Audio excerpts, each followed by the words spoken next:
Preface to The Tiger of Mysore by G.A. Henty.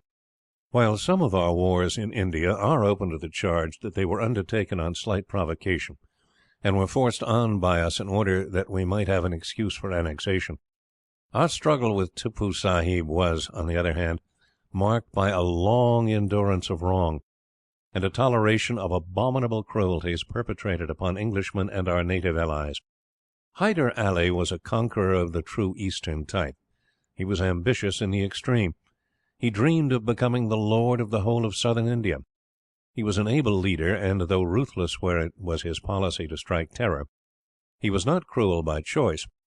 His son Tippoo, on the contrary, revelled in acts of the most abominable cruelty. It would seem that he massacred for the very pleasure of massacring, and hundreds of British captives were killed by famine, poison, or torture, simply to gratify his lust for murder.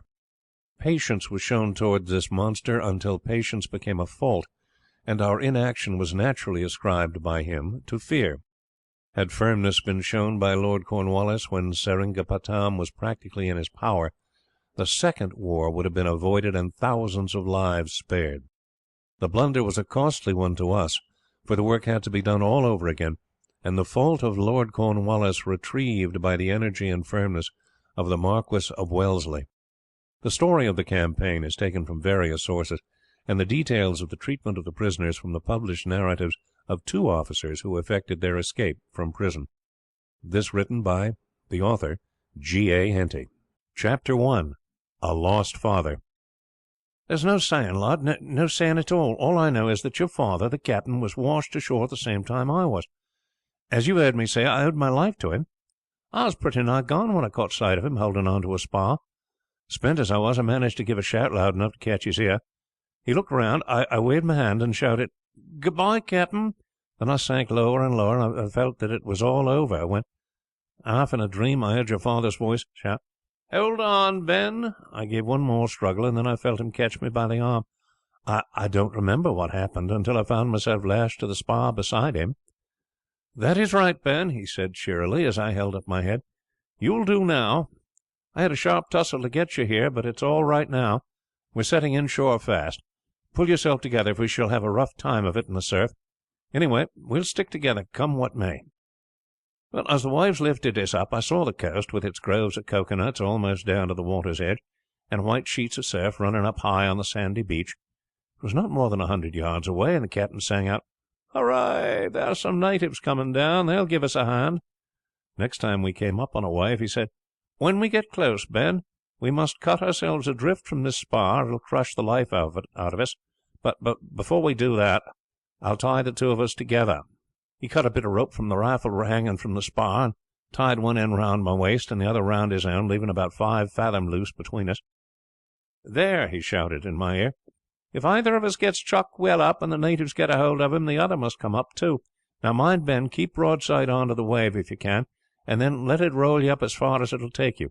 Then, when you feel that its force is spent, stick your fingers and toes in the sand and hold on like grim death.'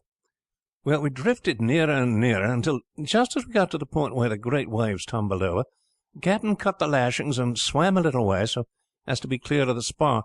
Then a big wave came towering up, and I was carried along like a straw in a whirlpool. Then there was a crash that pretty nigh knocked the senses out of me. I do not know what happened afterwards. It was a real confusion of white water rushing past and over me. Then for a moment I stopped, and at once made a clutch at the ground that I had been rolling over. There was a big strain, and I was hauled backwards as if a team of wild horses were pulling at me. Then there was a jerk, and I knew nothing more till I woke up and found myself on the sands, out of reach of the surf. Your father did not come to for half an hour. He'd been hurt a bit worse than I had, but at last he came round. Well, we were kept 3 months in a sort of castle place, and then one day a party of chaps with guns and swords came into the yard where we were sitting. The man, who seemed the head of the fellows who'd been keeping us prisoners, walked up with one who was evidently an officer over the chaps as had just arrived. He looked at us both and laid his hands on the captain. Then the others came up. The captain had just time to say, 'We're going to be parted, Ben. God bless you. If ever you get back, give my love to my wife, and tell her what's happened to me, and that she must keep up her heart, for I shall make a bolt of it the first time I get a chance.' Well, the next day I was taken off to a place they call Calicut. There I stopped a year, and then the Rajah of the place joined the English against Tippoo. He was lord of all the country, and I was released. I had got by that time to talk their lingo pretty well, though I've forgotten it all now. And I'd found out that the chaps who'd taken your father away were a party sent down by Tippoo, who, having heard that 2 Englishmen had been cast on shore, had insisted upon one of them being handed over to him. Well, it's known that a great many of the prisoners in Tippoo's hands have been murdered in their dungeons. He has sworn over and over again that he has no European prisoners, but everyone knows that he has numbers of them in his hands. Whether the captain is one of those who have been murdered, or whether he's still in one of Tippoo's dungeons, is more than I or anyone else can say. Well, as I've told you, Ben, that is what we mean to find out. I know that's what your mother's often said, lad, but it seems to me that you have more chance of finding the man in the moon than you have of learning whether your father's alive or not. Well, we are going to try anyway, Ben.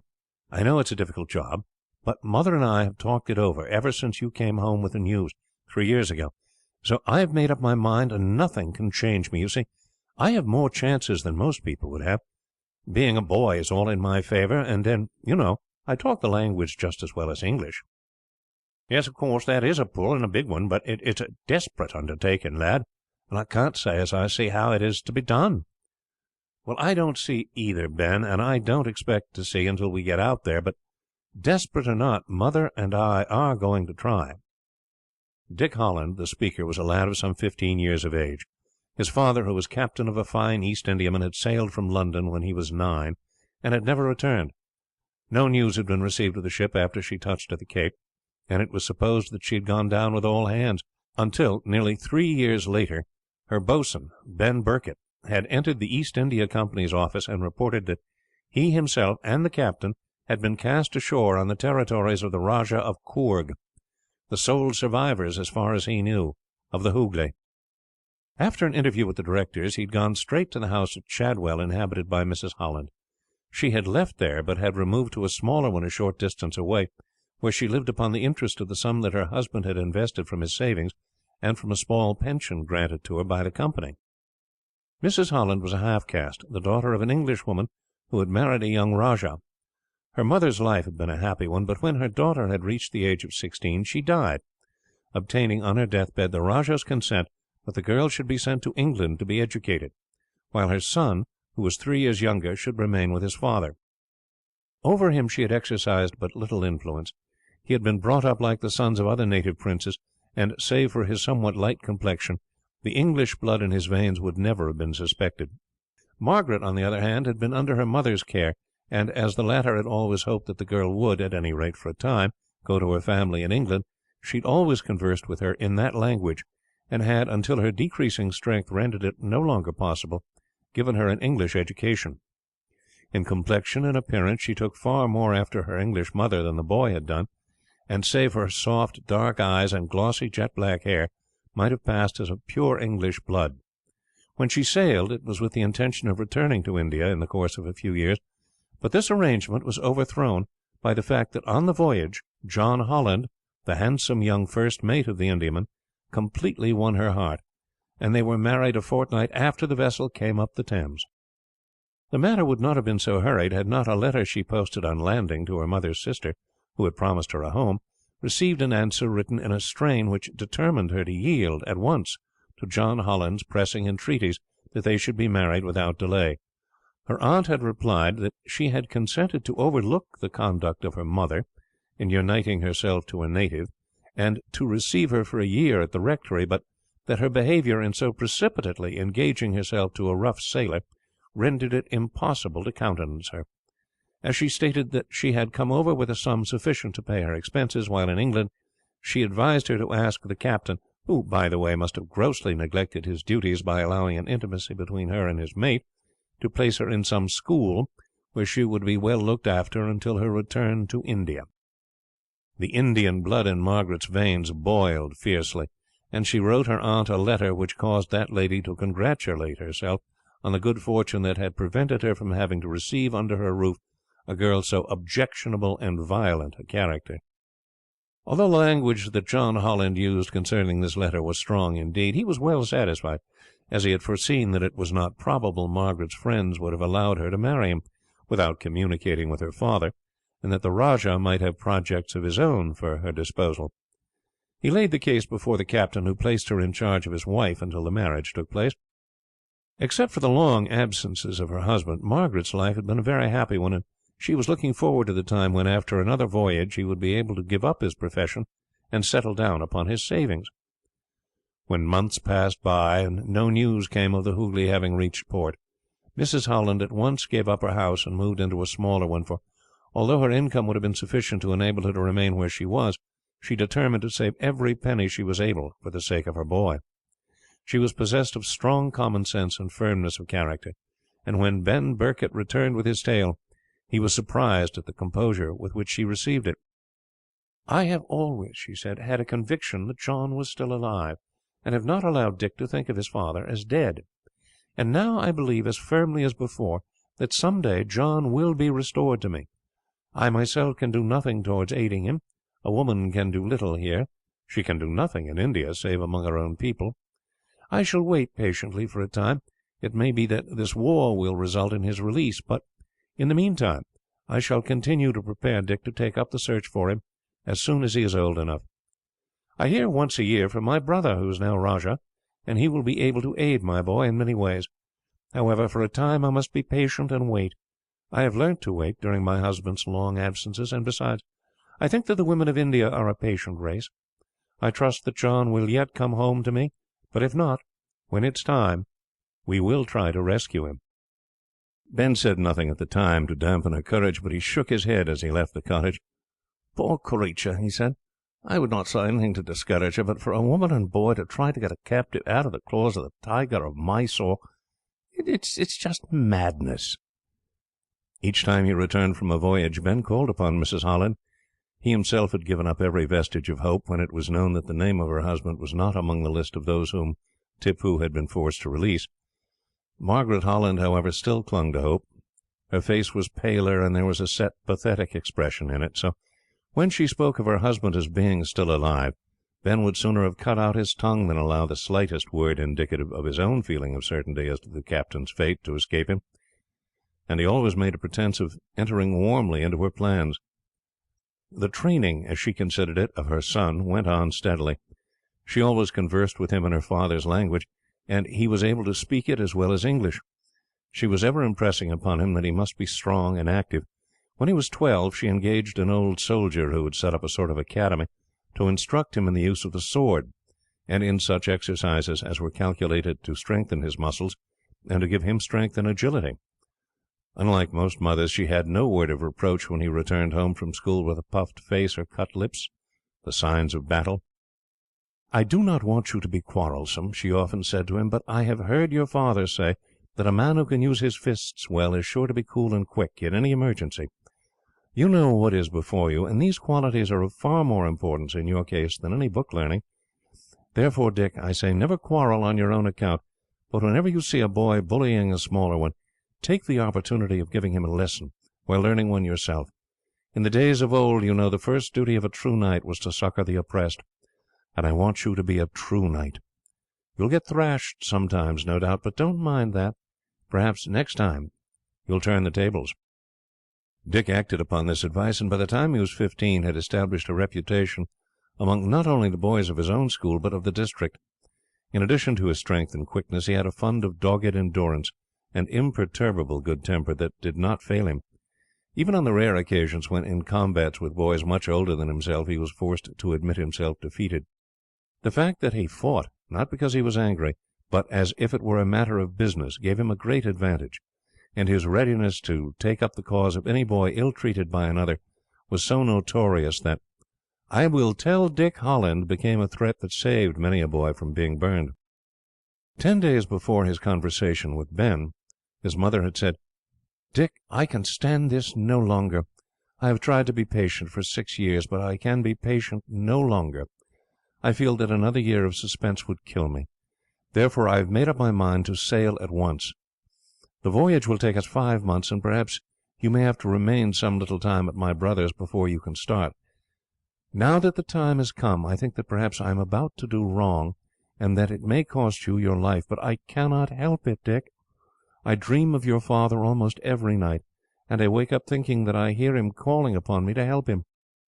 I feel that I should go mad if this were to last much longer."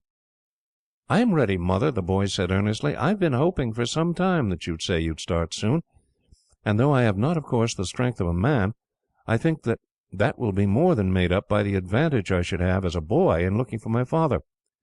And at any rate, from what you tell me, I should think that I am quite as strong as an average native of your country. Anyhow, Mother, I am sure that it will be best for us to go now. It must have been awful for you waiting all this time, and though you have never said anything about it, I have noticed for a long time that you were looking ill, and was sure that you were worrying terribly. What would be the use of staying any longer? I should not be very much stronger in another year than I am now, and a year would seem an age to Father." And so it was settled, and Mrs. Holland at once began to make preparations for their departure. She had already, without saying anything to Dick, given notice that she should give up the house. She had, during the 6 years, saved a sum of money amply sufficient for the expenses of the journey and outfit, and she had now only to order clothes for herself and Dick, and to part with her furniture. Ben, on his return, had heard with grave apprehension that she was about to carry out her intention, but as he saw that any remonstrance on his part would be worse than useless, he abstained from offering any, and warmly entered into her plans. After an hour's talk, he had proposed to Dick to go out for a stroll with him. "I am glad to have a talk with you, Ben," Dick said. "Of course, I have heard from Mother what you told her when you came home, but I shall be glad to hear it from you, so as to know exactly how it all was. You know, she feels sure that Father is still alive. I should like to know what your opinion really is about it. Of course, it will make no difference, as I should never say anything to her, but I should like to know whether you think there is any possibility of his actually being alive." To this Ben had replied as already related. He was silent when Dick asserted that, desperate or not, he intended to carry out his mother's plan. "I would not say as I think it altogether desperate as far as you are concerned," he said thoughtfully. It don't seem to me as there's much chance of your ever getting news of your father, lad. And as to getting him out of prison, if you do come to hear of him, why, honest, I'd not give a quid of baccy for your chance, but I don't say as I think that it's an altogether desperate job as far as you're concerned yourself. Talking their lingo as you do, it's just possible as you might be able to travel about in disguise without anyone finding you out, especially as the Rajah, your uncle, ought to be able to help you a bit, and put you in the way of things, and perhaps send some trusty chap along with you. Now, there's no doubt you're strong for your age, and being thin and nothing but muscle, you'd pass better as a native than if you'd been thick and chunky. My old woman tells me as you have a regular name as a fighter, and that you've given a lesson to many a bully in the neighbourhood. Altogether, there's a lot in your favour, and I don't see why you should not pull through all right. At any rate, even should the worst come to the worst, and you do get news somehow that your poor father's gone down, I'm sure it'll be better for your mother than going on as she has done for the last 6 years, just wearing herself out with anxiety." "I'm sure it will, Ben. I can tell you that it's as much as I can do sometimes not to burst out crying when I see her sitting by the hour with her eyes open, but not seeing anything or moving as much as a finger, just thinking and thinking and thinking.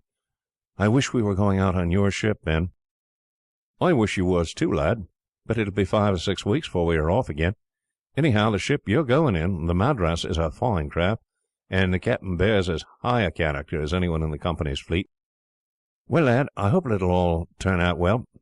If I could have talked the lingo like a native, I would have been glad to have gone with you and taken my chances. The captain saved my life in that wreck, and it would only have been right that I should risk mine for him, if there was but a shadow of a chance of its being of use. But I know that, in a job of this sort, I could be of no good whatsomever, and should be getting you into trouble before we'd gone a mile together. I'm sure that you would help if you could, Ben, but of course you could be of no use. And when do you think of being home again, lad?" "Well, there's no saying, Ben. It may be years, but however long it takes, I shan't give it up until I find out for certain what has become of my father." "And ain't there a chance of hearing how you're getting on, Dick? I shall think of you and your mother often and often when I'm on deck keeping my watch at night, and it'll seem hard that I mayn't be able to hear for years as to what you're doing." "The only thing that I can do, Ben, will be to write if I get a chance of sending a messenger, or for my mother to write to you, to the office." "That's it. You send a letter to Ben Birkett, boatswain of the Madeira, care of East India Company, Leadenhall Street, and I shall get it sooner or later. Of course, I shall not expect a long yarn, but just 2 or 3 words to tell me how you're getting on, and whether you've got any news of your father. And if you come back to England, leave your address at the company's office for me, for it ain't an easy matter to find anyone out in London unless you've got the bearings right." 10 days later, Mrs. Holland and Dick embarked on the Madras. Dick had been warned by his mother to say nothing to anyone on board as to the object of their voyage. "I shall mention," she said, "that I am going out to make some inquiries respecting the truth of a report that has reached me, that some of those on board the Hoogly, of which my husband was captain, survived the wreck, and were taken up the country. That will be quite sufficient. Say nothing about my having been born in India, or that my father was a native rajah. Some of these officials, and still more their wives, are very prejudiced, and consider themselves to be quite different beings to the natives of the country. At least I found it so on my voyage to England. At any rate, we don't want our affairs talked about. It will be quite sufficient for people to know that we are, as I said, going out to make some inquiries about the truth of this rumour." "All right, Mother. At any rate, the captain has told you that he will look after you, and make things comfortable for you, so we need not care about anything else." "We certainly need not care, Dick, but it's much more agreeable to get on nicely with everyone.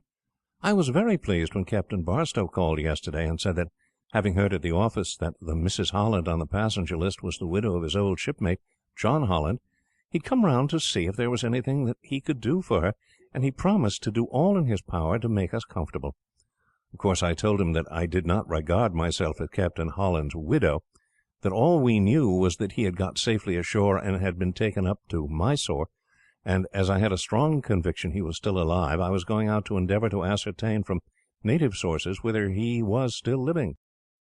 "Well, ma'am, I hope that you'll succeed," he said. "All this is new to me. I thought he was drowned when the Hoogly went ashore. Anyway, Mrs. Holland, I honour you for making this journey, just as on the off chance of hearing something of your husband, and you may be sure I will do all I can to make the voyage a pleasant one for you. So you see, we shall start out favourably, Dick, for the captain can do a great deal toward adding to the comfort of a passenger. When it is known by the purser and steward that a lady is under the special care of the captain, it ensures her a larger share of civility and special attentions that she might otherwise obtain."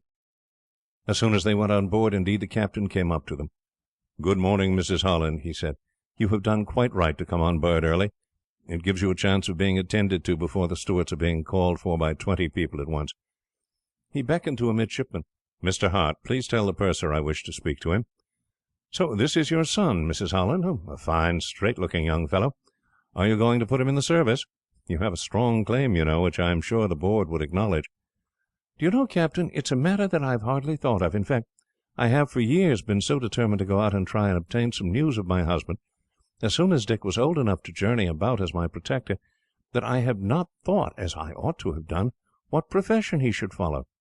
However, he is only 15 yet, and there will be time enough when he gets back." "If he is to go into the service, the sooner the better, ma'am. One can hardly begin too young. However, I don't say there are not plenty of good sailors afloat who did not enter until a couple of years older than he is. There is no strict rule as to age." "Only 15, is he? I should have taken him for at least a year older. However, if you like, Mrs. Holland, I will put him in the way of learning a good deal during the voyage. He might as well be doing that as loafing about the deck all day." "Much better, Captain. I am very much obliged to you, and I am sure that he will be, too."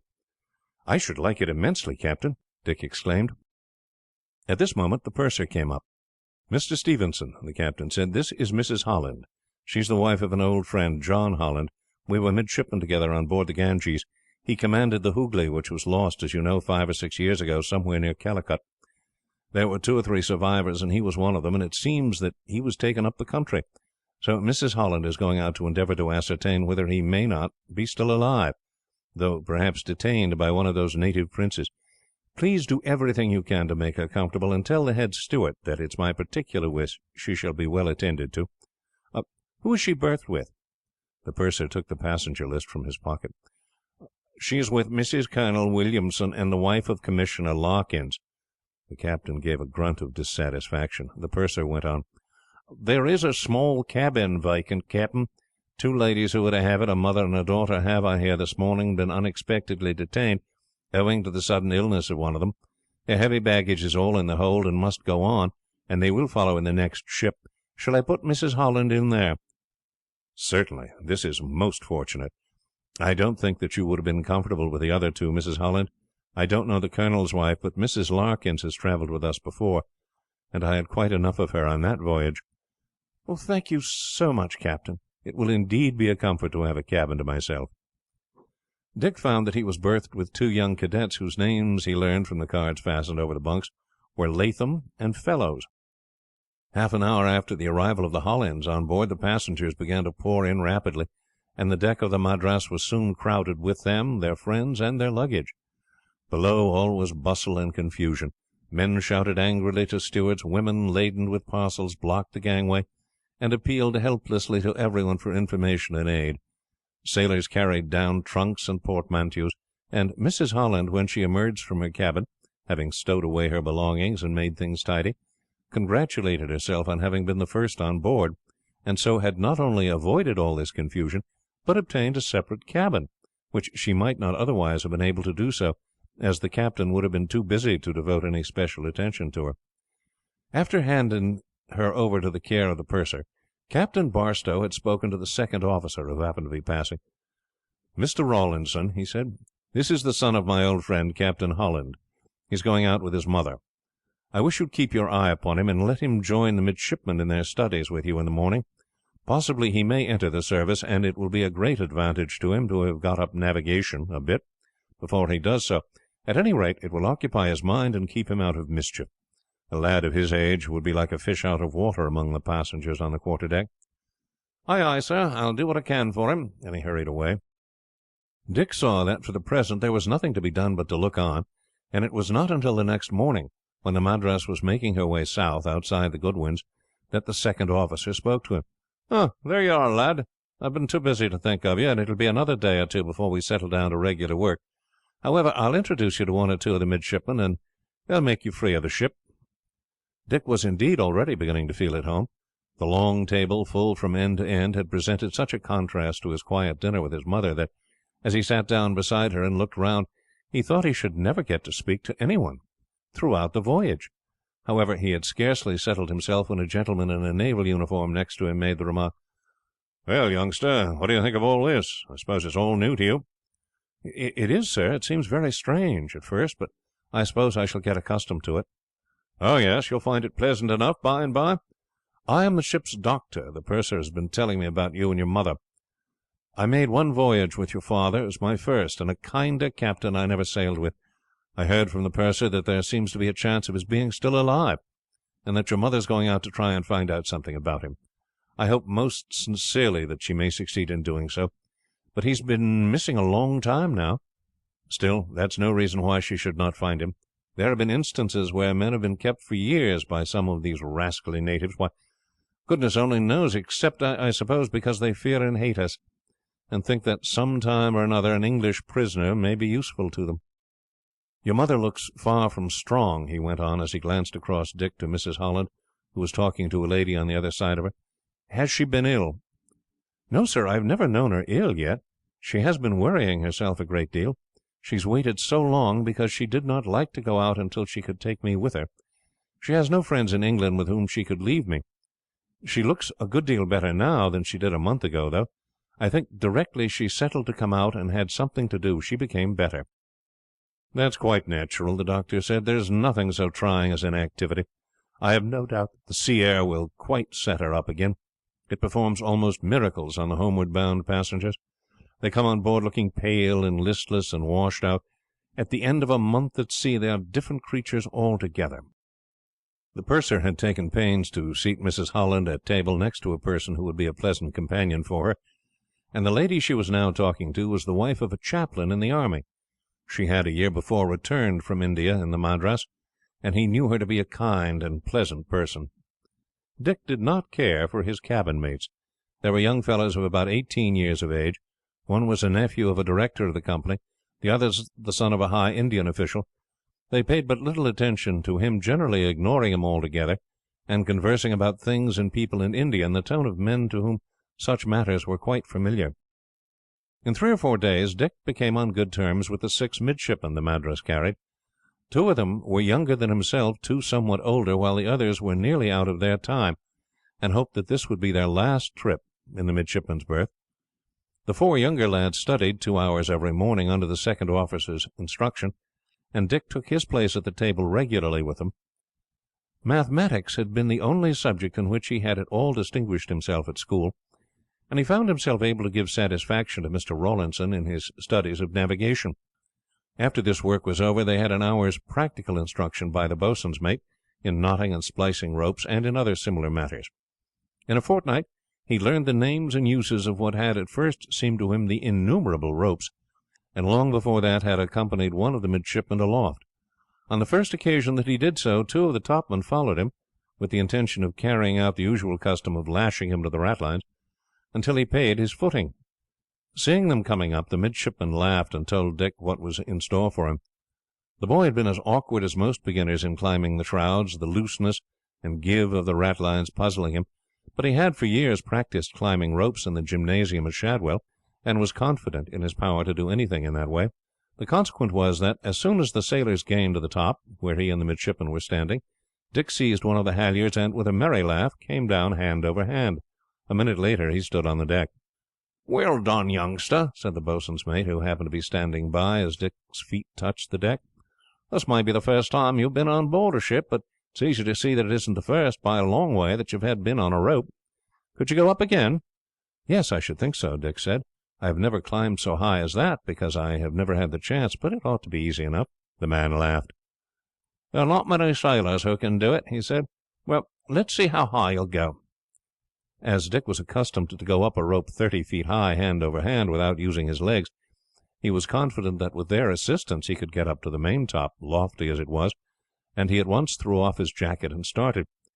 He found the task harder than he had anticipated, but he did it without a pause. He was glad, however, when the two sailors above grasped him by the arms and placed him beside them on the maintop. "Well, sir," one said admiringly, "we thought you was a Johnny Newcomb by the way you went up the ratlines, but you come up the rope like a monkey. Well, so you're free up here, and if you weren't, it would not make much odds to you, for it would take half the ship's company to capture you." "I don't want to get off paying my footing," Dick said, pulling 5 shillings from his pocket and handing them to the sailors, for his mother had told him that it was the custom, on first going aloft, to make a present to them, and had given him the money for the purpose. "I can climb, but I don't know anything about ropes, and I shall be very much obliged if you will teach me all you can." Chapter 2: A Brush with Privateers. Dick was surprised when, on descending to the deck, he found that what seemed to him a by no means very difficult feat had attracted general attention.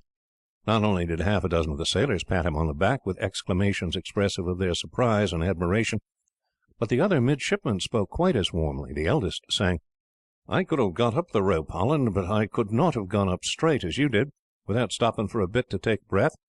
You don't look so very strong, either."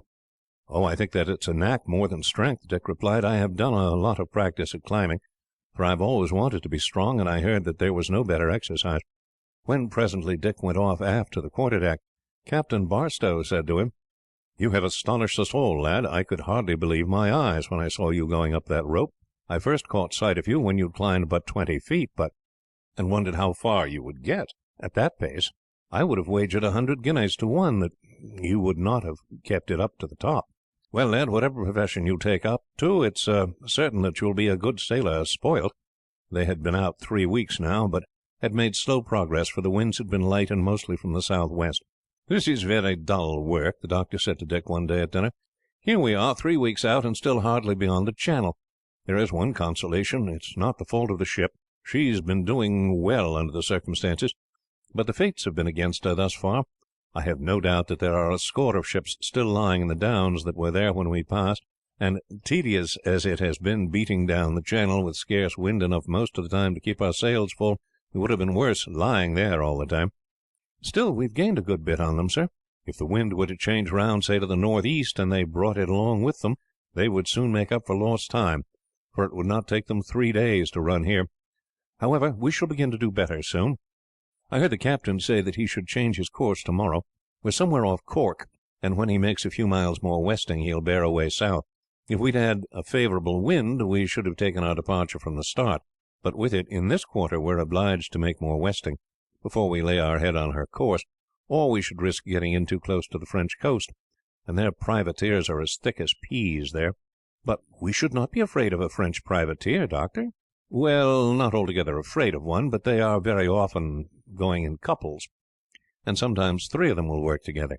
I don't think one privateer alone would venture to attack us, though she might harass us a bit and keep up a distant fire, in hopes that another might hear it and bear down to her aid. But it's always as well to keep free of them if one can. You see, an unlucky shot would knock one of our sticks out of us, which would mean delay and trouble, if no worse. We had a strong brush with 2 of them on the last voyage, but we beat them off. We were stronger than we are now, for we had 200 troops on board, and should have astonished them if they had come close enough to try boarding. In fact, we were slackening our fire to tempt them to do so, when they made out that a large craft coming up astern was an English frigate, and sheered off. I don't know what the end of it was, but I rather fancy they were taken. The frigate followed them, gaining fast, and later on we could hear guns in the distance." "You did not join in the chase then, Doctor?" "Oh no, our business is not fighting. If we are attacked, of course we defend ourselves, but we don't go a foot out of our way if we can help it." 3 weeks at sea had done wonders for Mrs. Holland. Now that she was fairly embarked upon her quest, the expression of anxiety gradually died out. The sea air braced up her nerves, and, what was of still greater benefit to her, she was able to sleep soundly and dreamlessly, a thing she had not done for years. Dick was delighted at the change in her. "You look quite a different woman, Mother," he said. "I don't think your friends at Shadwell would know you if they were to see you now." "Oh, I feel a different woman, Dick. I have not felt so well and so bright since your father sailed on his last voyage. I am more convinced than ever that we shall succeed. I have been trying very hard for years to be hopeful, but now I feel so without trying. Of course it was partly this lovely weather and the sea air and sleeping so well, and partly because everyone is so kind and so pleasant." As soon as the Madras had been headed for the south, she began to make better way. The wind freshened somewhat, but continued in the same quarter. Grumbling ceased over the bad luck they were having, and hopeful anticipations that after all they would make a quick passage were freely indulged in. On the 4th day after changing her course, she was off the coast of Spain, which was but 150 miles distant. At noon that day the wind dropped suddenly, and an hour later it was a dead calm. "We're going to have a change, Dick," the doctor said, as he stopped by the lad, who was leaning against the bulwark watching a flock of seagulls that were following a shoal of fish, dashing down among them with loud cries, and too intent upon their work to notice the ship, lying motionless 100 yards away. "What sort of change, Doctor?" "Most likely a strong blow, though from what quarter it's too soon to say.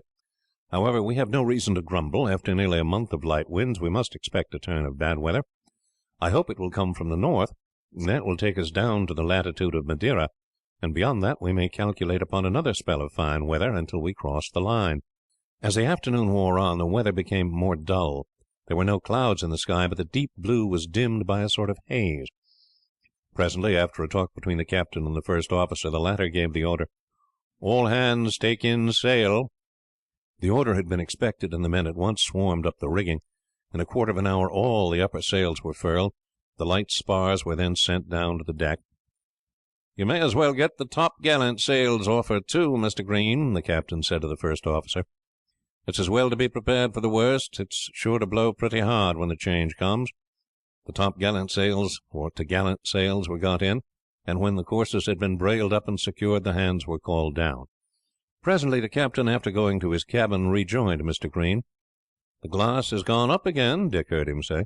"It looks as if it were coming from the north, sir." Yes, with some east in it. It would not come from a better quarter." He turned and gazed steadily in that direction. "Yes, there is dark water over there." "So there is, sir. That's all right. I don't mind how hard it blows, so that it does but come on gradually." "Yes, I agree with you. These hurricane bursts, when one is becalmed, are always dangerous, even when one is under bare poles." Gradually the dark line on the horizon crept up toward the ship. As it reached her the sails bellied out, and she began to move through the water. The wind increased in strength rapidly, and in half an hour she was running south at 10 or 11 knots an hour. The thermometer had fallen many degrees, and as the sun set the passengers were glad to go below for shelter. Before going to bed Dick went up on deck for a few minutes. The topsails had been reefed down, but the Madras was rushing through the water at a high rate of speed. The sea was getting up, and the waves were crested with foam. Above, the stars were shining brilliantly. "Well, lad, this is a change, is it not?" the captain said as he came along in a pea jacket. "We seem to be going splendidly, Captain." "Yes, we are walking along grandly, and making up for lost time. It is blowing hard, sir." "It will blow a good deal harder before morning, lad, but I do not think it will be anything very severe. Things won't be so comfortable downstairs for the next day or two, but that's likely to be the worst of it." The motion of the ship kept Dick awake for some time, but wedging himself tightly in his berth, he presently fell off to sleep, and did not wake again until morning. His two cabin mates were suffering terribly from seasickness, but he felt perfectly well, although it took him a long time to dress, so great was the motion of the ship. On making his way on deck, he found that overhead the sky was blue and bright, and the sun shining brilliantly. The wind was blowing much harder than on the previous evening, and a heavy sea was running, but as the sun sparkled on the white crests of the waves, the scene was far less awe-inspiring than it had been when he looked out before retiring to his berth. The ship, under closely reefed main and fore topsails, was tearing through the water at a high rate of speed, throwing clouds of spray from her bows, and occasionally taking a wave over them that sent a deluge of water along the deck. "What do you think of this, lad?" Mr. Rawlinson, who was in charge of the watch, asked him as, after watching his opportunity, he made a rush to the side and caught a firm hold of a shroud. "It is splendid, sir," he said. "Has she been going like this all night?" The officer nodded. "How long do you think it will last, sir?" 2 or 3 days. "Will it be any worse, sir?" "Not likely to be. It's taken us along rarely, and it's doing us good in more ways than one. Look there," and as they rose on a wave he pointed across the water behind Dick. The lad turned and saw a brig running parallel to their course, half a mile distant. "What of her, sir?" "That's a French privateer, unless I'm greatly mistaken." "But she has the British ensign flying, sir." "But that goes for nothing. She may possibly be a trader on her way down to the Guinea coast, but by the cut of her sails and the look of her hull I have no doubt that she is a Frenchman." "We are passing her, sir." "Oh yes. In a gale and a heavy sea, weight tells, and we shall soon leave her astern. But in fine weather I expect she could sail round and round us. If the French could fight their ships as well as they could build them, we should not be in it with them." "Why don't we fire at her, Mr. Rawlinson?" The officer laughed. "How are you going to work your guns with the ship rolling like this? No, lad, we're like 2 muzzled dogs at present. We can do nothing but watch each other. I am sorry to say that I don't think the fellow is alone. 2 or 3 times I fancied I caught a glimpse of a sail on our starboard quarter. I could not swear to it, but I don't think I was mistaken, and I called the captain's attention that way just before he went down 10 minutes ago, and he thought he saw it too. However, as there was nothing to be done, he went down for a caulk. He had not left the deck since noon yesterday. But if she's no bigger than the other, I suppose we shall leave her behind too, Mr. Rawlinson." "Aye, lad, we shall leave them both behind presently, but if they're what I think, we're likely to hear more of them later on. They would not be so far offshore as this unless they were on the lookout for an Indiaman, which of course keep much further out than ships bound up the Med. And having once spotted us, they'll follow us like hounds on a deer's trail. However, I think they're likely to find that they have caught a Tartar when they come up to us. Ah, here's the doctor. Well, doctor, what's the report below?" "Only the usual number of casualties, a sprained wrist, a few contusions, 3 or 4 cases of hysterics." "Is mother all right, doctor?" Dick asked. "As I have heard nothing of her, I have no doubt she is. I am quite sure that she will not trouble me with hysterics. Women who have had real trouble to bear, Dick, can be trusted to keep their nerves steady in a gale." "Oh, I suppose you call this a gale, doctor?" "Certainly. It's a stiff northeasterly gale, and if we were facing it instead of running before it, you would not want to ask the question. That's a suspicious looking craft, Rawlinson," he broke off, catching sight of the brig now on their port quarter. "Yes, she's a privateer, I have no doubt, and unless I am mistaken she has a consort somewhere out there to starboard. However, we need not trouble about them. Travelling as we are, we're going 2 knots an hour faster than the brig." "So much the better," the doctor said. "We can laugh at any of these fellows, but when it comes to 2 of them I own that I don't care for their company. So the longer this gale holds on, the better." The mate nodded. "Well, Dick," the doctor went on, "do you feel as if you will be able to eat your breakfast?" "Oh, I shall be ready enough for it, doctor, but I don't see how it will be possible to eat it with the vessel rolling like this." "You certainly will not be able to sit down to it. Nothing would stay on the table a minute. There will be no regular breakfast today. You must get the steward to cut you a chunk of cold meat, put it between 2 slices of bread, and make a sandwich of it. As to tea, ask him to give you a bottle and to pour your tea into that. Then if you wedge yourself into a corner you will find that you are able to manage your breakfast quite comfortably, and can amuse yourself watching people trying to balance a cup of tea in their hand." Not more than half a dozen passengers ventured on deck for the next 2 days, but at the end of that time the force of the wind gradually abated, and on the following morning the Madras put all her sails up to a light but still favourable breeze.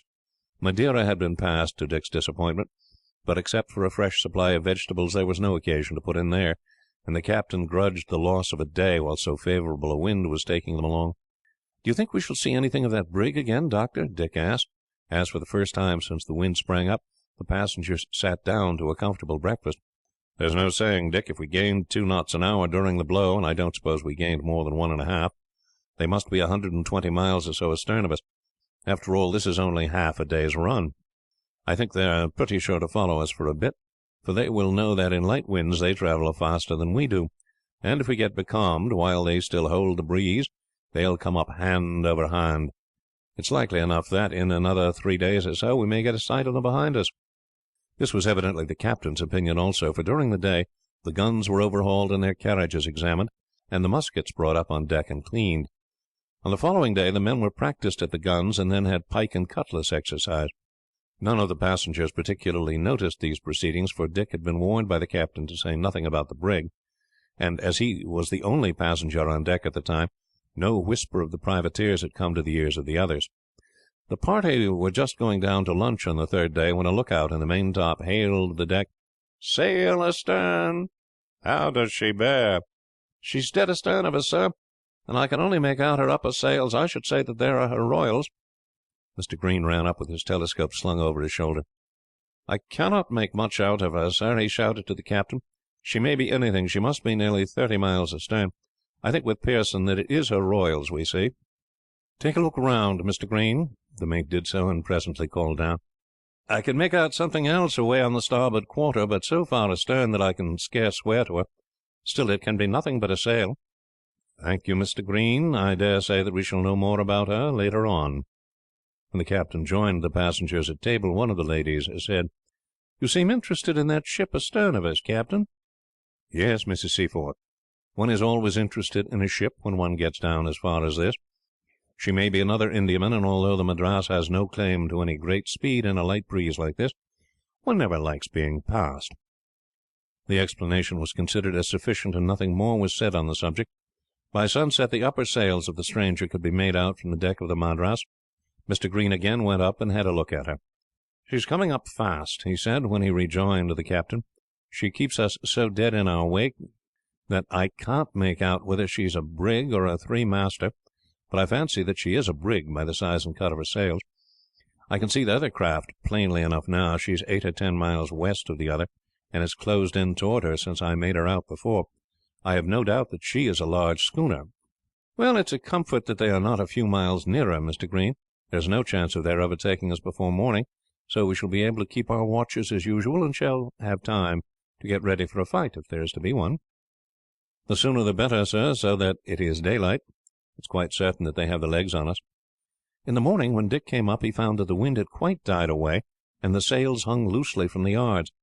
Looking astern, he saw 2 vessels. They were some 6 miles away, and perhaps 2 miles apart.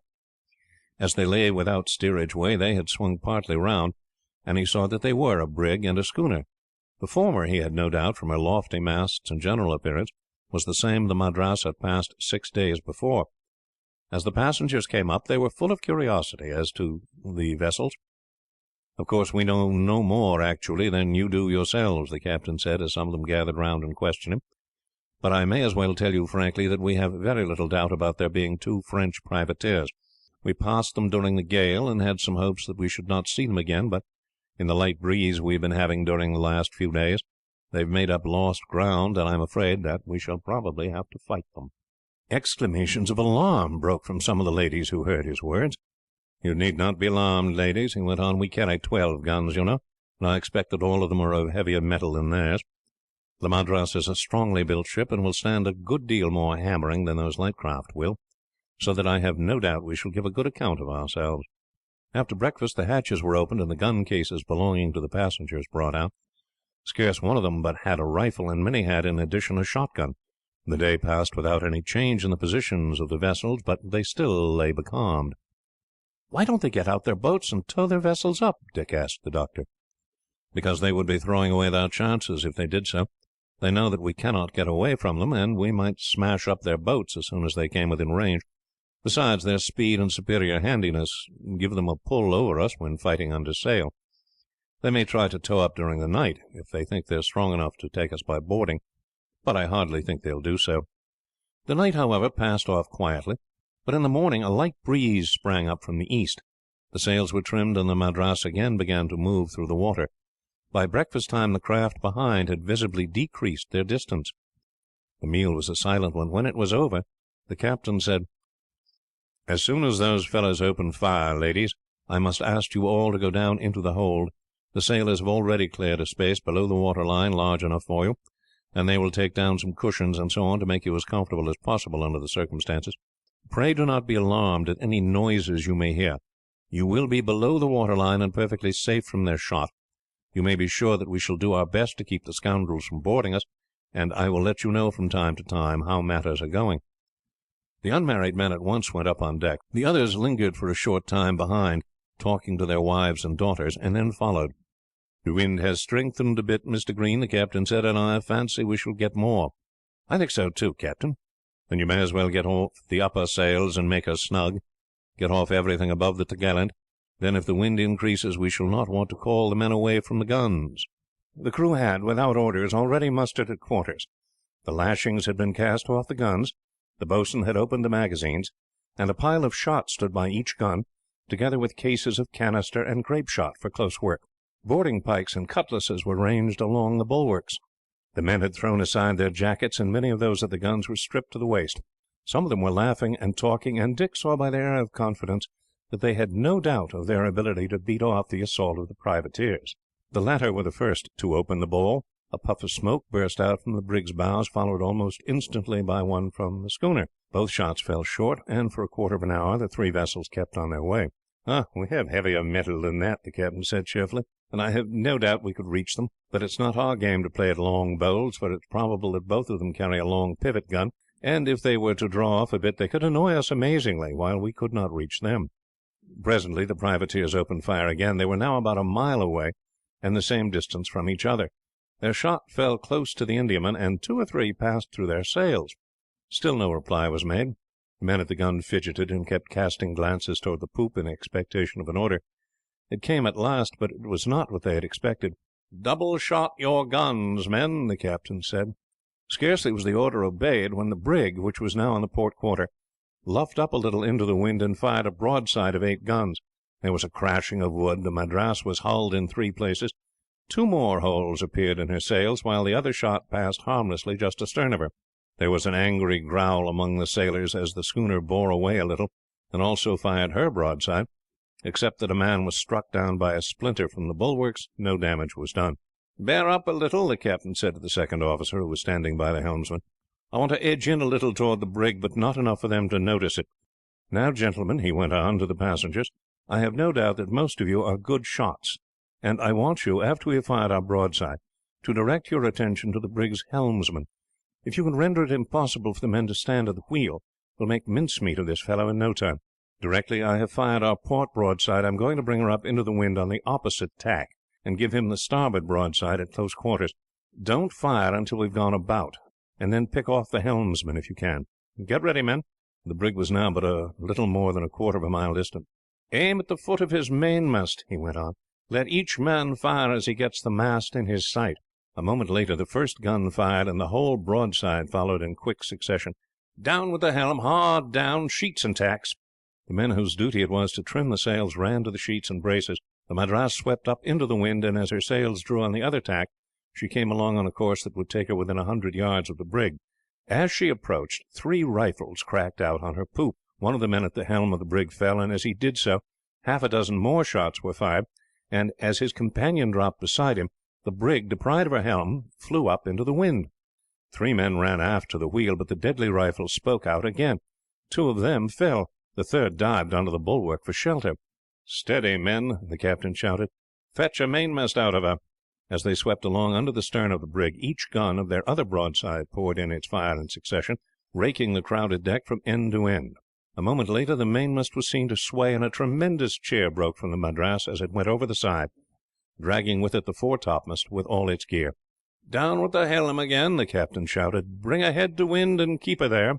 The first officer sprang forward to see that the order was carried into effect, and a minute later the Indiaman lay with her sails aback at a distance of 100 yards on the quarter of the brig. "Grape and canister," the captain shouted, and broadside after broadside swept the decks of the brig, which, hampered by her wreckage, was lying almost motionless in the water. So terrible was the fire that the privateer's men threw down their axes, with which they were striving to cut away the floating spars, and ran below. "Double shot your guns, and give her one broadside between wind and water," the captain ordered. "Haul on the sheets and braces, Mr. Green, and get her on course again. The schooner won't trouble us now." That craft had, indeed, at first luffed up to come to the assistance of her consort, but on seeing the fall of the latter's mast, and that she was incapable of rendering any assistance, had again altered her course, feeling her incapacity to engage so redoubtable an opponent single-handed. 3 hearty cheers broke from all on board the Madras as, after pouring in a broadside at a distance of 50 yards, she left the brig behind her and proceeded on her way.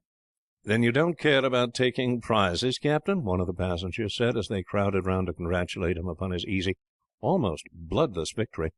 "No, taking prizes is not my business, and were I to weaken my crew by sending some of them off in a prize, I might find myself short-handed if we met another of these gentlemen, or fell in with bad weather.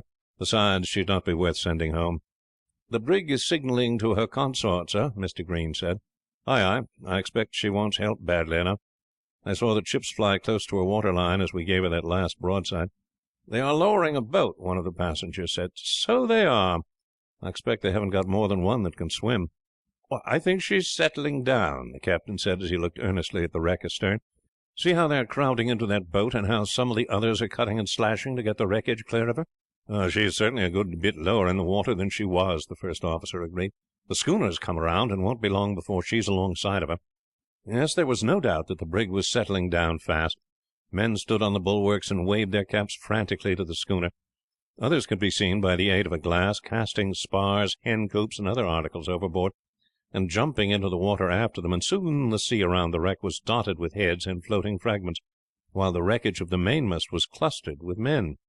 When the Madras was about a mile away, the schooner was lying thrown up head to wind, 50 yards from the brig, and her boats were already engaged in picking up the swimmers. Suddenly the brig gave a heavy lurch. "There she goes!" the captain exclaimed. A moment later the hull had disappeared, and the schooner remained alone. By this time the whole of the ladies had ascended from their place of safety to the poop, and a general exclamation broke from the passengers as the brig disappeared. "The schooner will pick them all up," the captain said. "They must have suffered heavily from our fire, but I don't think any will have gone down with her. The boat, which has already reached the schooner, must have taken a good many, and the mainmast and foretopmast and spars will support the rest, to say nothing of the things they have thrown overboard. Well, there is one wasp the less afloat." No further adventure was met with throughout the voyage. They had a spell of bad weather off the Cape, but the captain said it was nothing to the gales they often encountered there, and that the voyage as a whole was an exceptionally good one, for even after the delays they had encountered at the start, the passage had lasted but 4 months and a half. They touched at Point de Galle for news, and to ascertain whether any French warships had been seen of late along the coast. A supply of fresh vegetables and fruit was taken on board, as the vessel, after touching at Madras, was to go on to Calcutta.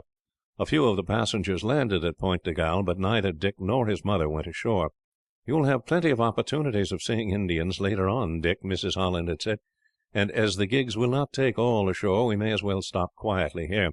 I heard the captain say that he would weigh anchor again in 4 hours." Dick was rather disappointed, but as they would be at Madras before long, he did not much mind. 10 days later they anchored off that town.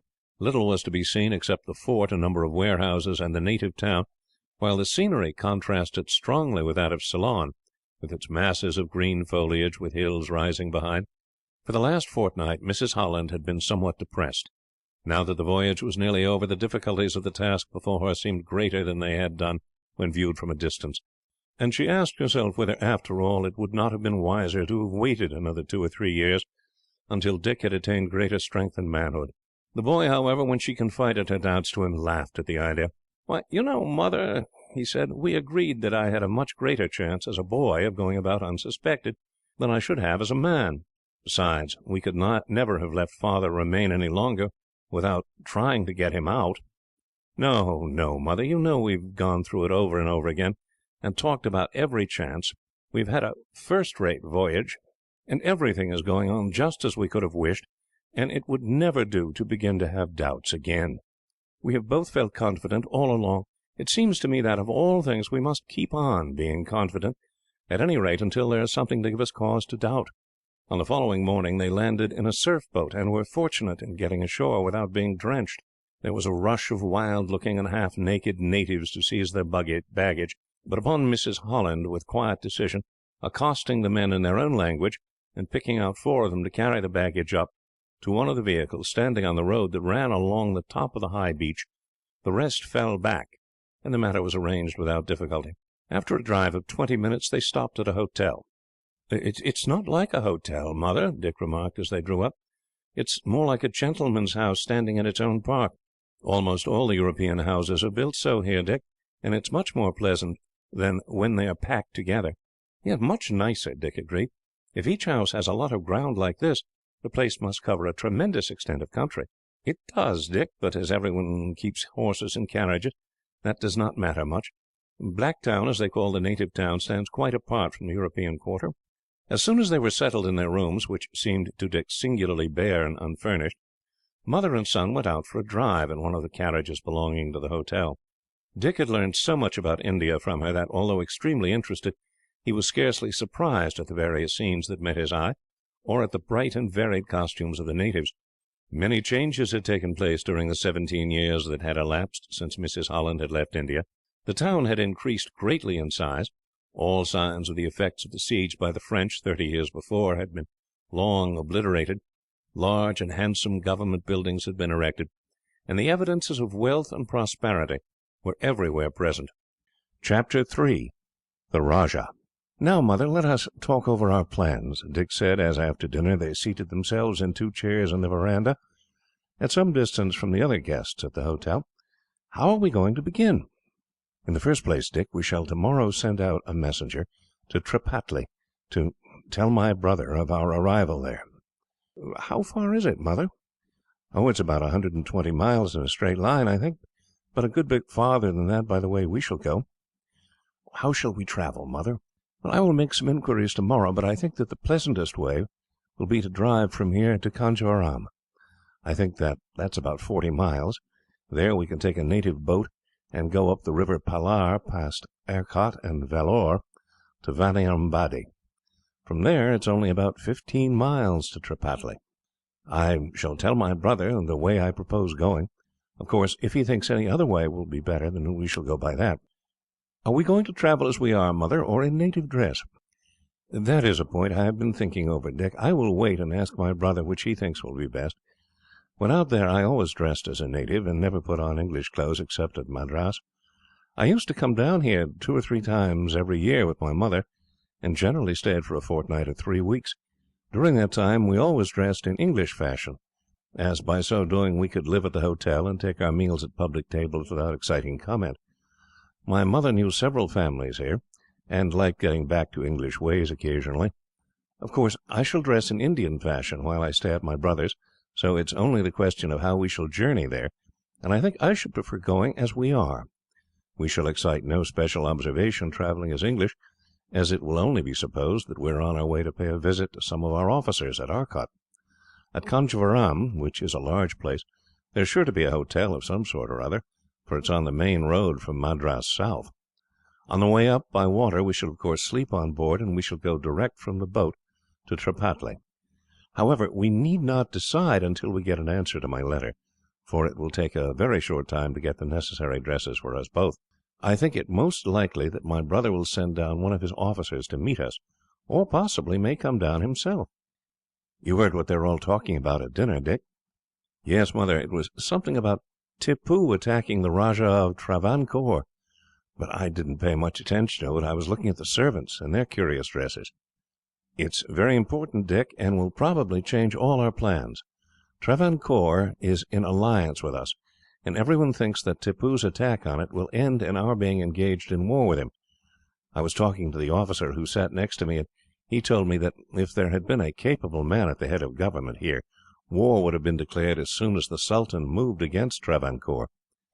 Now that General Meadows has been appointed governor and commander in chief, there is no doubt, he said, that an army would move against Tippoo in a very short time, that it was already being collected, and that a force was marching down here from Bengal. So you see, my boy, if this war really breaks out, the English may march to Seringapatam and compel Tippoo to give up all the captives he has in his hands." "That would be splendid, Mother." "At any rate, Dick, as long as there is a hope of your father being rescued in that way, our plans must be put aside." "Well, Mother, that will be better in some respects, for, of course, if Father is not rescued by our army, I can try afterwards as we arranged. It would be an advantage in one way, as I should then be quite accustomed to the country, and more fit to make my way about." A week later an old officer arrived from Tripataly. "Ah, Rajbullub," Mrs. Holland explained as he came up with a deep salaam. "I am indeed glad to see you again. I knew you were alive, for my brother mentioned you when he wrote last year." Rajbullub was evidently greatly pleased at the recognition. "I think I should know you, lady," he said, "but 18 years makes more changes in the young than in the old. Truly I am glad to see you again. There was great joy among us, who knew you as a child, when the Rajah told us that you were here. He has sent me on to say that he will arrive tomorrow. I am to see to his apartments, and to have all in readiness. He intends to stay here some days before returning to Tripataly." "Will he come to this hotel?" "No, lady. He will take the house he always has when he is here. It is kept for the use of our princes when they come to Madras. He bade me say that he hopes you will remain here, for that none of the rooms could be got ready at such a short notice. He has not written, for he hates writing, which is a thing that he has small occasion for. I was to tell you that his heart rejoiced at the thought of seeing you again, and that his love for you is as warm as it was when you were a boy and girl together. This is my son, Rajbullub. He has often heard me speak of you." "Yes, indeed," Dick said warmly. "I heard how you saved her from being bitten by a cobra when she was a little girl." "Ah, the young lord speaks our tongue," Rajbullub said with great pleasure. "We wondered whether you would have taught it to him. If it had not been that you always wrote to my lord in our language, we should have thought that you, yourself, would surely have forgotten it, after dwelling so long among the white sahibs." "No, we always speak it when together, Rajbullub. I thought that he might some day come out here, and that he would find it very useful. And I, too, having been looking forward to returning for a time to the home where I was born." There were many questions to ask about her brother, his wife, and 2 sons. They were younger than Dick, for Mrs. Holland was 3 years senior to the Rajah. At last she said: "I will not detain you longer, Rajbullub. I know that you will have a great deal to do to get ready for my brother's coming. At what time will he arrive?" "He hopes to be here by 10 in the morning, before the heat of the day sets in." "I shall, of course, be there to meet him." "So he hoped, lady. He said that he would have come straight here first, but he thought it would be more pleasant for you to meet him in privacy." "Assuredly it would," she agreed. "I will bring a carriage for you here at 9 o'clock, and take you and my young lord to the Rajah's house." At the appointed time a handsome carriage and pair drove up to the door of the hotel, and in 10 minutes Mrs. Holland and Dick alighted in the courtyard of a large house. 4 native servants were at the door, and the old officer led the way to a spacious room. This was carpeted with handsome rugs. Soft cushions were piled on the divan running round the room, the divan itself being covered with velvet and silk rugs. Looking glasses were ranged upon the walls, a handsome chandelier hung from the roof, draperies of gauze lightly embroidered with gold hung across the windows. "Why, Rajbullub, you have done wonders! That is, if the house was unfurnished yesterday." "It was simple," the Hindoo said. "My lord, your brother, like other rajahs who use the house when they come down here, has a room upstairs, in which are kept, locked up, everything required for furnishing the rooms he uses. 4 of his servants came down here with me. We had but to call in sweepers to clear the house from dust, and wash down the marble floors, and then everything was put into place. The cook, who also came down, has hired assistants, and all will be ready for my lord when he arrives." In half an hour one of the servants ran in, and announced that the Rajah was in the courtyard. There was a great trampling of hoofs, and a moment later he ascended the stairs, and was met by his sister and Dick at the door of the room. Mrs. Holland had attired herself handsomely, not so much for the sake of her brother, but that, as his sister, those with him would expect to see in her an English lady of position, and Dick thought that he had never seen her looking so well as when, in a dress of rich brocade, with a flush of pleasure and expectation on her cheeks, she advanced to the door. She was still but a little over 33 years old, and although the long years of anxiety and sorrow had left their traces on her face, the rest and quiet of the sea voyage had done much to restore the fullness of her cheeks and to soften the outline of her figure. The Rajah, a young and handsome looking man of 30, ascended the stairs with an eagerness and speed that were somewhat at variance with Dick's preconceived ideas of the stateliness of an Eastern prince. "My sister Margaret!" he exclaimed in English, and embraced her with a warmth that showed that his affection for her was unimpaired by the years that had passed since he had last seen her. Then he stood with his hands on her shoulders, looking earnestly at her. "I know you again," he said. "You are changed, but I can recall your face well. You are welcome, Margaret, most welcome. And this is my nephew?" he went on, turning to Dick and holding out both his hands to him. "You are taller than I expected, well nigh as tall as I am. You are like your mother and my mother, and you are bold and active and strong," she writes me. "My boys are longing to see you, and you will be most welcome at Tripataly." "I have almost forgotten my English, Margaret," and indeed he spoke with some difficulty, evidently choosing his words. "I should quite have forgotten it had not I often had occasion to speak it with English officers. I see by your letters that you have not forgotten our tongue." "Not in the least, Mortiz. I have for years spoken nothing else with Dick, and he speaks it as well as I do." "That is good," the Rajah replied in his own tongue, and in a tone of relief. "I was wondering how he would get on with us. Now let us sit down. We have so much to tell each other, and moreover I am ravenous for breakfast, as I have ridden 40 miles since sunrise." Breakfast was speedily served, the Rajah eating in English fashion. "I cling to some of our mother's ways, you see, Margaret. As I have grown older I have become more English than I was. Naturally, as a boy of 13, as I was when you last saw me, I listened to the talk of those around me, and was guided by their opinions a good deal. Among them there was a feeling of regret that our father had married an Englishwoman, and I, of course, was ever trying my hardest to show that, in riding or the chase, or in exercises of any kind, I was as worthy to be the son of an Indian rajah as if I had no white blood in my veins. As I grew up I became wiser. I saw how great the English were, how steadily they extended their dominions, and how vastly better off were our people under their sway than they were in the days when every rajah made war against his neighbour, and the land never had rest. Then I grew proud of my English blood, and although I am to my people Rajah of Tripataly, a native prince and lord of their destinies, keeping up the same state as my father and ruling them in native fashion, in my inner house I have adopted many English ways. My wife has no rival in the zenana. I encourage her to go about as our mother did, to look after the affairs of the house, to sit at table with me, and to be my companion, and not a mere plaything. I am sure, Margaret, your stay with us will do her much good, and she will learn a great deal from you." "You have heard no news since you last wrote, Mortiz?" A slight cloud passed across the Rajah's animated face. "None, Margaret. We have little news from beyond the mountains.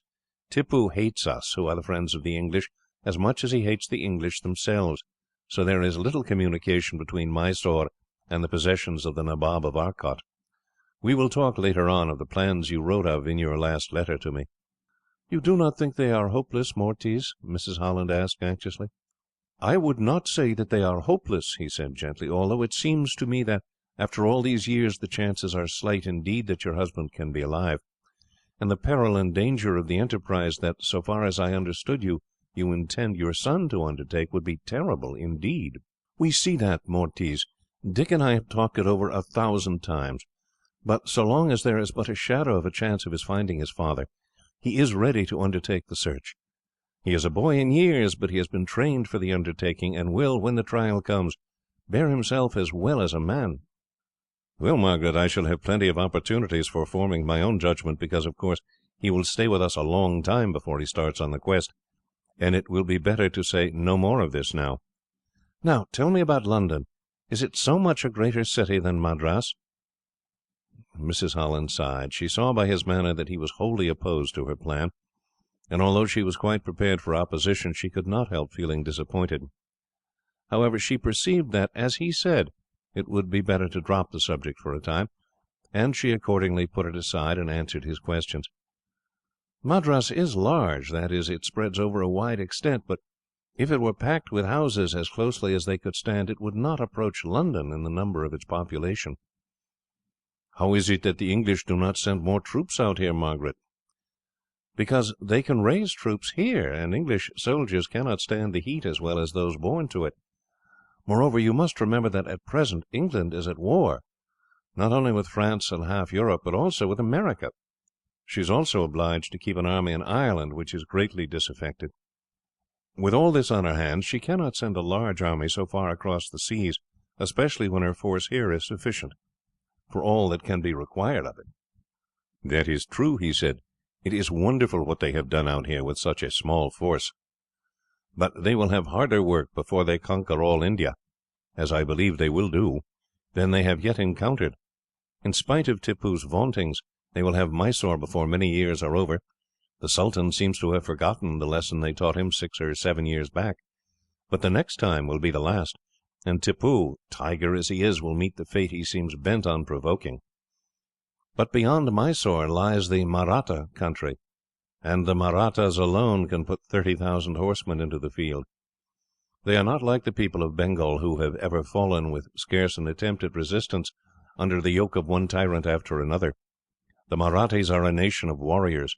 They are plunderers, if you will, but they are brave and fearless soldiers, and might, had they been united, have had all India under their feet before the coming of the English.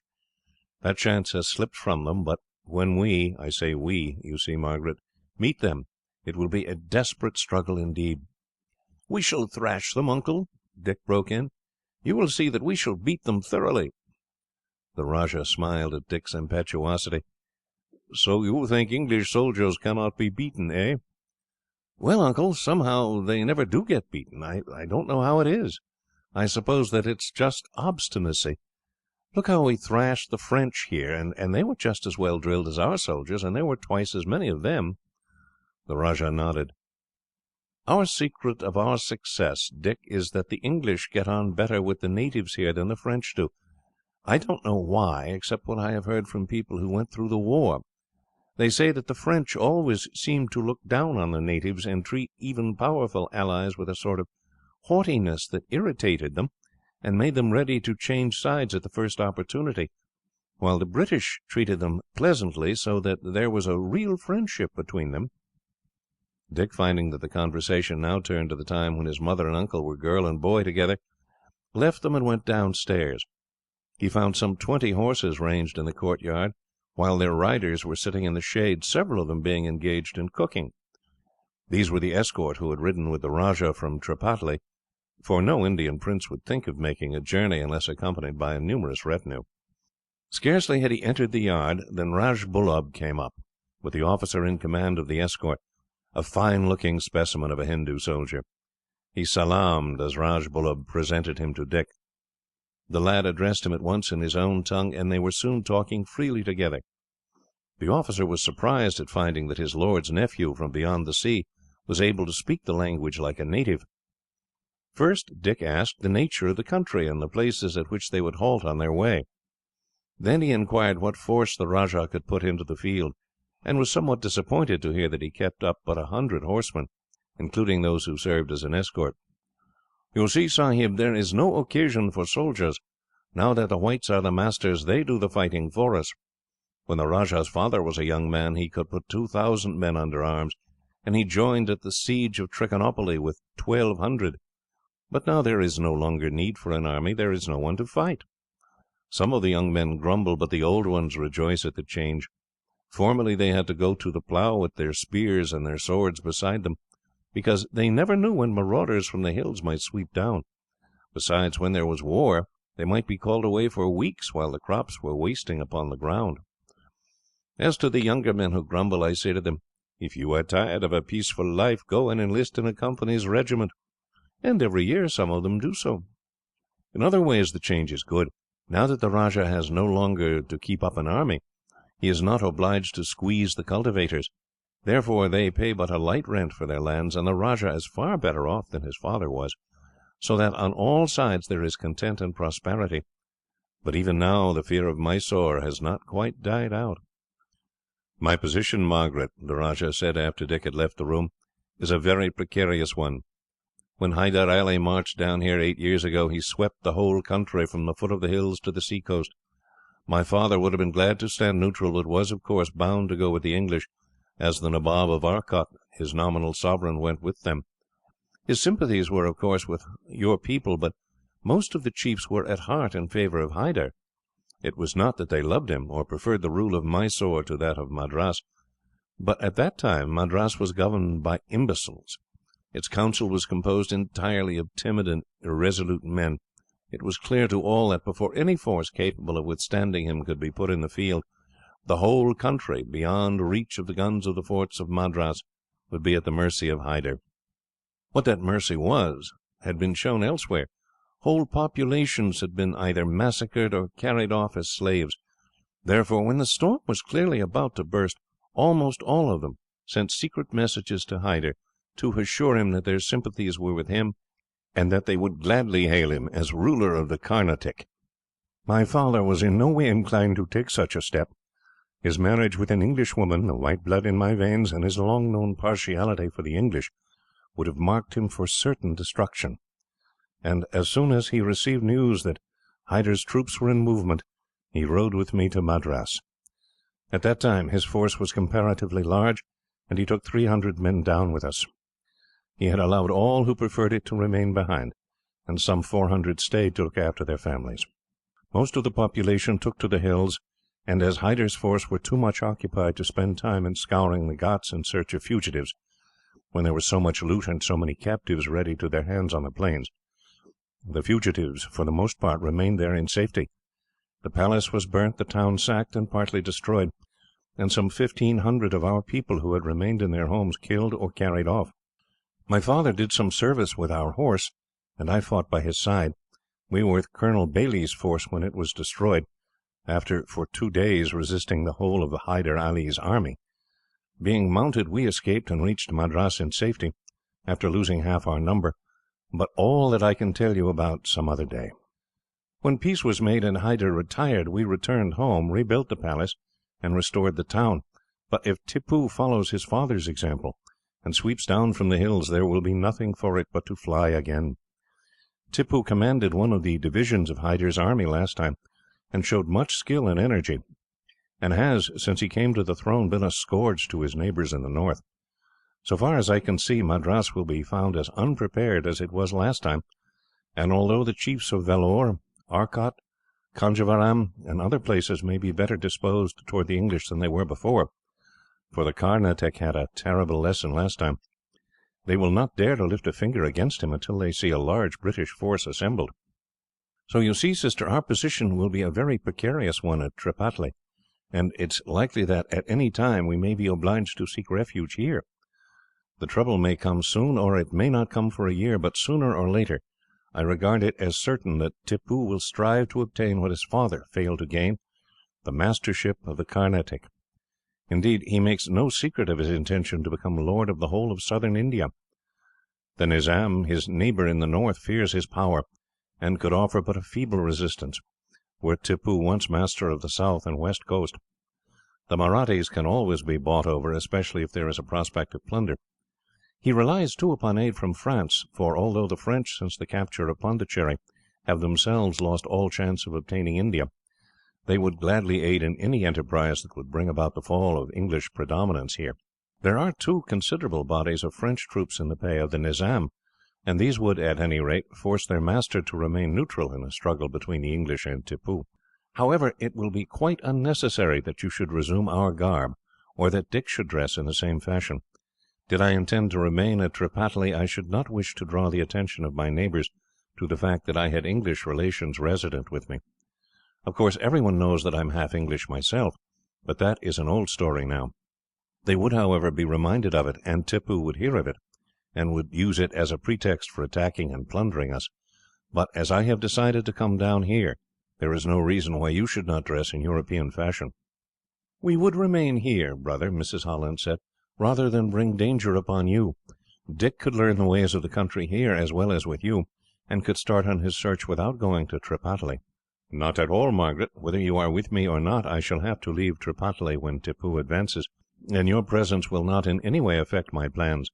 My wife and sons must travel with me, and one woman and boy, more or less, will make no difference. At present, this scheme of yours seems to me to border on madness, but we need not discuss that now. I shall, at any rate, be very glad to have you both with me. The English side of me has been altogether in the background since you went away, and though I keep up many of the customs our mother introduced, I have almost forgotten the tongue, though I force myself to speak it sometimes with my boys, as I am sure that, in the long run, the English will become the sole masters of southern India, and it will be a great advantage to them to speak the language. However, I have many other things to see about, and the companionship of Dick will benefit them greatly. You know what it always is out here. The sons of a rajah are spoilt, early, by everyone giving way to them, and their being allowed to do just as they like. Naturally, they get into habits of indolence and self-indulgence, and never has occasion to exert themselves, or to obtain the strength and activity that make our mother's countrymen irresistible in battle. They have been taught to shoot and to ride, but they know little else, and I am sure it will do them an immense deal of good to have Dick with them for a time. If nothing comes of this search for your husband, I hope you will take up your residence permanently at Tripataly. You have nothing to go back to England for, and Dick, with his knowledge of both languages, should be able to find good employment in the Company's service." "Thank you greatly, brother. If, as you say, my quest should come to nothing, I would gladly settle down in my old home. Dick's inclinations at present turn to the sea, but I have no doubt that what you say is true, and that there may be far more advantageous openings for him out here. However, that is a matter for us to talk about in the future." The Rajah stayed 4 days at Madras. Every morning the carriage came at 9 o'clock to fetch Mrs. Holland, who spent several hours with her brother, and was then driven back to the hotel, while Dick wandered about with Rajbullub through the native town, asking questions innumerable, observing closely the different costumes and turbans, and learning to know at once the district, trade, or caste from the colour or fashion of the turban, and, of course, from other little signs as well. The shops were an endless source of amusement to him, and he somewhat surprised his companion by his desire to learn the names of all the little articles and trinkets, even of the various kinds of grain. Dick, in fact, was continuing his preparations for his work. He knew that ignorance of any trifling detail, which would, as a matter of course, be known to every native, would excite more surprise and suspicion than would be caused by a serious blunder in other matters, and he wrote down in a notebook every scrap of information he obtained, so as to learn it by heart at his leisure. Rajbullub was much surprised at the lad's interest in all these little matters, which, as it seemed to him, were not worth a thought on the part of his lord's nephew. "You will never have to buy these things, Sahib," he said. "Why should you trouble about them?" "I am going to be over here some time, Rajbullub, and it is just as well to learn as much as one can. If I were to stroll into the market at Tripataly, and had a fancy to buy any trifle, the country people would laugh in my face were I ignorant of its name." His companion shook his head. "They would not expect any white sahib to know such things," he said. "If he wants to buy anything, the white sahib points to it and asks, 'How much?' Then, whether it is a brass iota, or a silver trinket, or a file, or a bunch of fruit, the native says a price 4 times as much as he would ask anyone else. Then the sahib offers him half, and after protesting many times that the sum is impossible, the dealer accepts it, and both parties are well satisfied. If you have seen anything that you want to buy, Sahib, tell me, and I will go and get it for you. Then you will not be cheated." The start for Tripataly was made at daybreak. Dick and his mother drove in an open carriage that had been hired for the journey. The Rajah rode beside it, or cantered on ahead. His escort followed the vehicle. The luggage had been sent off 2 days before, by cart. The country as far as Arcot was flat, but everything was interesting to Dick, and when they arrived at the city, where they were to stop for the night at the house the Rajah had occupied on his way down, he sallied out, as soon as their meal was over, to inspect the fort and walls. He had, during his outward voyage, eagerly studied the history of Clive's military exploits, and the campaigns by which that portion of India had been wrested from the French, and he was eager to visit the fort, whose memorable defence by Clive had first turned the scale in favour of the British. These had previously been regarded by the natives as a far less warlike people than the French, who were expected to drive them in a very short time out of the country. Rajbullub was able to point out to him every spot associated with the stirring events of that time. "'Tis 46 years back, and I was but a boy of 12, but 6 years later I was here, for our Rajah was on the side of the English, although Tripataly was, and is now, under the Nabob of Arcot. But my lord had many causes of complaint against him, and when he declared for the French, our lord, who was not then a Rajah, although chief of a considerable district, threw in his lot with the English, and when they triumphed was appointed rajah by them, and Tripataly was made almost wholly independent of the Nabob of Arcot. At one time a force of our men was here, with 4 companies of white troops, when it was thought that Dupleix was likely to march against us, and I was with that force, and so learned all about the fighting here." The next day the party arrived, late in the evening, at Tripataly. A large number of men with torches received them in front of the palace, and on entering Mrs. Holland was warmly received by the rajah's wife, who carried her off at once to her apartments, which she did not leave afterwards, as she was greatly fatigued by the 2 long days of travel. Dick, on the contrary, although he had dozed in the carriage for the last 2 or 3 hours of the journey, woke up thoroughly as they neared Tripataly. As soon as they entered the house, the rajah called his 2 sons, handsome, dark-faced lads of 12 and 13. "This is your cousin, boys," he said. "You must look after him, and see that he has everything he wants, and make his stay as pleasant as you can." Although a little awed by the to them tall figure, they evinced neither shyness nor awkwardness, but advancing to Dick, held out their hands one after the other with grave courtesy. Their faces both brightened as he said in their own language: "I hope we shall be great friends, cousin. I am older and bigger than you are, but everything is new and strange to me, and I shall have to depend upon you to teach me everything." "We did not think that you would be able to talk to us," the elder, whose name was Doast Assud, said, smiling. "We have been wondering how we should make you understand. Many of the white officers who come here sometimes speak our language, but none of them as well as you do. You see, they only learn it after they come out here, while I learnt it from my mother, who has talked to me in it since I was quite a little boy, so it comes as naturally to me as to you." In a few minutes supper was announced. The 2 boys sat down with their father and Dick, and the meal was served in English fashion. Dick had already become accustomed to the white robed servants at the hotel at Madras, and everything seemed to him pleasant and very homelike. "Tomorrow, Dick," his uncle said, "you must have your first lesson in riding." The 2 boys looked up in surprise. They had been accustomed to horses from their earliest remembrance, and it seemed to them incredible that their tall cousin should require to be taught. Dick smiled at their look of astonishment. "It is not with us in England as it is here," he said. "Boys who live in the country learn to ride, but in London, which is a very great town, with nothing but houses for miles and miles everywhere, few people keep horses to ride. The streets are so crowded with vehicles of all sorts, and with people on foot, that it is no pleasure to ride in them, and everyone who can afford it goes about in a carriage. Those who cannot go in hired vehicles are on foot. You would hardly see a person on horseback once in a week." "I do not like walking," Doast said gravely. "Well, you see, you have no occasion to walk, as you always have your horses. Besides, the weather here is very hot, but in England it is colder, and walking is a pleasure.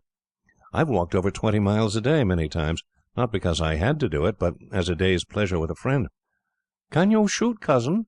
"No," Dick laughed. "There is nothing to shoot at. There are no wild beasts in England, and no game birds anywhere near London." Dick saw at once that he had descended many steps in his cousin's estimation. "Then what can you find to do?" the younger boy asked. "Oh, there is plenty to do," Dick said. "In the first place there is school. That takes the best part of the day. Then there are all sorts of games. Then I used to take lessons in sword exercise, and did all sorts of things to improve my muscles and to make me strong. Then on holidays 3 or 4 of us would go for a long walk, and sometimes we went out on the river in a boat, and every morning early we used to go for a swim. Oh, I can tell you there was plenty to do, and I was busy from morning till night. But I want very much to learn to shoot, both with gun and pistol, as well as to ride." "We have got English guns and pistols," Doast said. "We will lend them to you. We have a place where we practice. Our father says everyone ought to be able to shoot. Don't you, father?" The Rajah nodded. "Everyone out here ought to, Doast, because you see every man here may be called upon to fight, and everyone carries arms. But it is different in England. Nobody fights there, except those who go into the army, and nobody carries weapons." "What? No swords, pistols, and daggers, father?" Doast explained in surprise, for to him it seemed that arms were as necessary a part of attire as a turban, and much more necessary than shoes.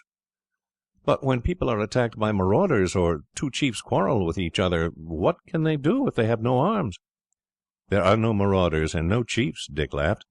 "In the old times, hundreds of years ago, there were nobles who could call out all their tenants and retainers to fight their battles, and in those days people carried swords, as they do here, There are nobles still, but they have no longer any power to call out anyone, and if they quarrel they have to go before a court for the matter to be decided, just as everyone else does."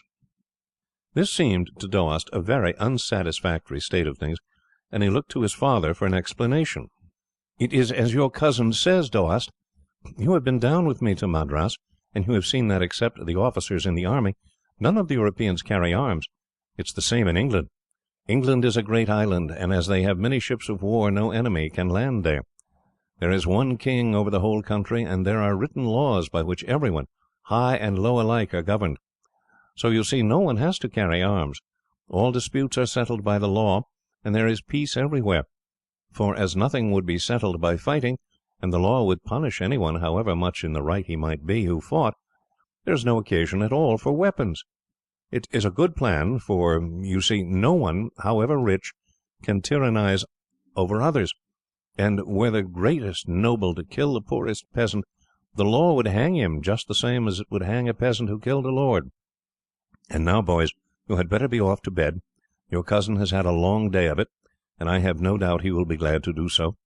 Tomorrow we will begin to teach him to ride and to shoot, and I have no doubt that he will be ready, in return, to teach you a great deal about his country." The boys got up, but Doast paused to ask his father one last question. "But how is it, father, if the English never carry weapons and never fight, that they are such brave soldiers? For have they not conquered all our princes and rajahs, and have even beaten Tippoo Sahib, and made him give them much of his country?" "The answer would be a great deal too long to be given tonight, Doast. You had better ask your cousin about it in the morning."